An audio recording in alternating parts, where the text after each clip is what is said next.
Hey again, it's Lisa from LisaMW.com, back with part 2 of my print story. So in the first part, I talk about my history with Prince as a fan and whatever. And I have to tell you this is so funny, and I didn't remember it until he brought it up.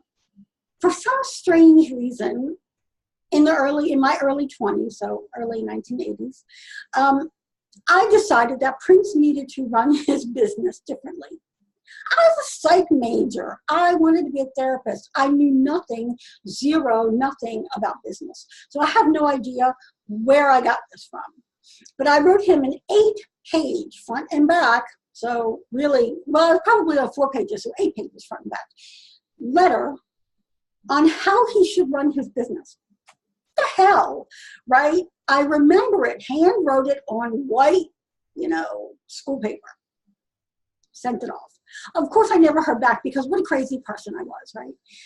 So when Prince and when I invited him back in and I said, okay, let's talk, one of the first things he said to me was, I saw that letter. And I was like, oh my God, really? And he was like, it was interesting. And it just kind of made me laugh because I had forgotten about it entirely. I've never written to a celebrity before or after, nor had I ever given anyone business advice. So I don't know what the hell's going on. Anyway, okay. So let's go to Prince has died April 21st. I've processed what I needed to do. And I knew that there was some connection. There was something that he and I were going to do together, but I really didn't know what. There was a medium. There is a medium, Amy Venezia.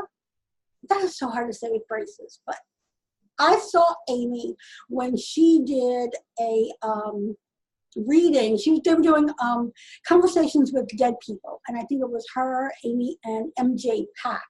And they were doing readings with famous dead people. And one of the people that she did a reading with was Prince. And so it was like pretty soon after he died. And I was like, she can talk to him in a way I can't. So I'm going to ask her to ask him, the hell are we doing?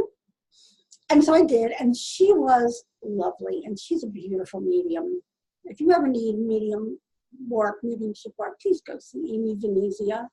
AmyVenezia.net is her site. Anyway, she wrote me a letter back, like pretty much bringing him through and spelling things out. And he spelled out the work that we were going to do together. And it really dovetailed with the work I was already doing, because the work I was doing with people was really to help them feel into their potential in both their work, in their business, in their life, in their relationships, like be fully who you are. Right? That's where I was at the time. And, doing intuitive readings and, whatever. And so through Amy, Prince said that this was the work that we were going to do together, was to reach people who were leaders, who were ready to receive the information that he wanted to share, and to expand into their potential. And that I had done this work, I've been working on myself so that we could partner together and I could bring him through. And he had all these damn plans. And I was like, oh my God. Oh my God. And I remember reading it, sitting on my couch, and the world kind of went sideways, like, and you will never be the same again. And I thought, oh, okay, here we go. So I kind of like tried to figure out and dither around and to see what it was that he was asking me to do. And the first thing that he asked me to do was pretty much like pull my shit together and up level in my presentation and in how I worked with people. Because my skills come very easily to me, I do sometimes take it very casually, meaning, I am able to connect to that consciousness so quickly that I don't require a lot of prep time. So when I come into my office for a session, I usually just, give myself like maybe 10 minutes, sit down, get in the zone and whatever. And he was kind of like, yes. And the work we're going to do together with people, I want you to do it on video. I want you to dress up for it, like makeup and hair. And I was like, oh, are you kidding kidding me? And then he also told me, because I didn't have this office at the time, he also told me that the room where I worked was too messy for him. I cannot work in all this clutter, is what he said. So I'm in there cleaning up this room. And my husband walks in, he's like, what are you doing? I said, Prince told me he can't work in here. It's too cluttery. And my husband's like, I've been telling you that for years. And he's like, you don't listen to me, but you listen to Prince. And so Prince laughed, and I could hear him in my head. And he said, tell him I've known you a lot longer. So Prince asked me to up-level my work. And his friends used to call him what was it they said? He was oh my God, why did I can't remember it now.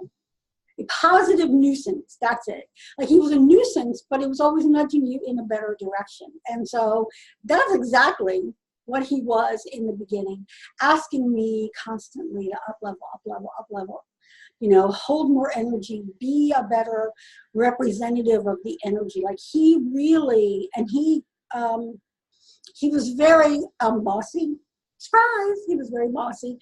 But I trusted that together we would go to these places. But I have to tell you, taking it out into the world was very scary, because my friends know me, and the people I work with know me, and they know, like, they were all like, yeah, we can totally believe Prince is talking through you. But the world at large, I'm sure, thought, still thinks, whatever, that I had lost my mind, because I was like, yeah, Dr. Prince. And I was being called to take that out into the world. And I remember telling my husband, like, oh my God, what if I go out and say this and people think I'm crazy? What if they do? And I turned to him, and I remember him sitting on the couch, and he said to me, sweetie, they kind of already do. And I was like, that's true, they do. And it was like this beautiful freedom opened up, like, and I don't really care. All right, then. And I have been called that. I have been. Part 3 of this story will show you where that happened. But it released me from that fear, because this is what Prince was asking. And, you know, I always talk about sovereignty and your discernment. And I could have said no at any moment. At any juncture, I can still say no. And I chose to say yes, because it's part of my soul work, and I knew that. Like, I could have said no, and my soul would have been sad. So I chose to follow my soul, which is kind of my gift. I follow my soul where it leads. And started taking it out, my up-level skills, and doing these sessions where I would bring him through for people. And I did 10. He asked me to do 10. He asked me to ask for 5 volunteers, and then he picked 5 people that he wanted to work with. And these were like hour-long sessions, and we had a whole spiel, and he dictated that to me as I was driving to the gym one day. I'm driving along, and he's like, hey, I got something to tell you. Get it? I'm driving. So I had to get my voice recorder, put that down, and then talk as if I was speaking with him. Anyway, I keep looking down at the clock because I don't know how long I'm talking here. But these sessions were really powerful. And they helped people see what their potential could look like, and then how to embody that more. And, you know, sometimes he was very gentle and loving. Sometimes, as my friend Heather would say, some people would get a purple boot up the ass. And in a loving way, but there's that positive nuisance again, right? He would kick you in the butt if he thought that you were not doing what you could be doing. It was always with love, with great love, but it really, it was very powerful for people, and the energy was really powerful. I did 10 of those sessions in 2 days, all dressed up. And it was very powerful for people. And it was powerful for me, because it was the first time I had brought through, transmitted an energy consistently. so that I could feel into what that energy was like. Because I know Archangel Michael, I know Master Jesus, I know their energy, but I don't work with them consistently. They sort of pop in and out at will. This was, 10 hours of working with Prince's energy on the other side, from the other side. And the highest, like his higher self energy. Side note, there are many intuitives and psychics who have brought his energy through. And so I'm not the only one. He talks to someone.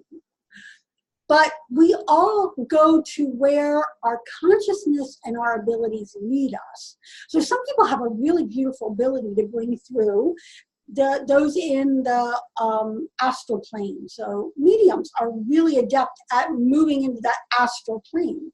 I have always, and I don't know how or why it is, gone to where archangels are and like really high vibration. So when I touched in with Prince, it was his higher self, the highest version of his highest self that I work with. Other people work with different pieces of his energy as he shares it with them.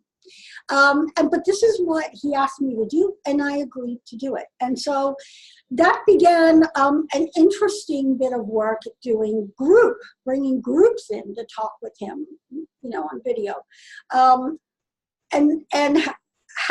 So I'll leave you with this. He trained me in how to be in what was called, from my priestess work, oracle space. He trained me first to up level, and then next to be in what is called oracle space. So that space where you are open to all the information that's available to you. I could already do it, but this was an elevated ability.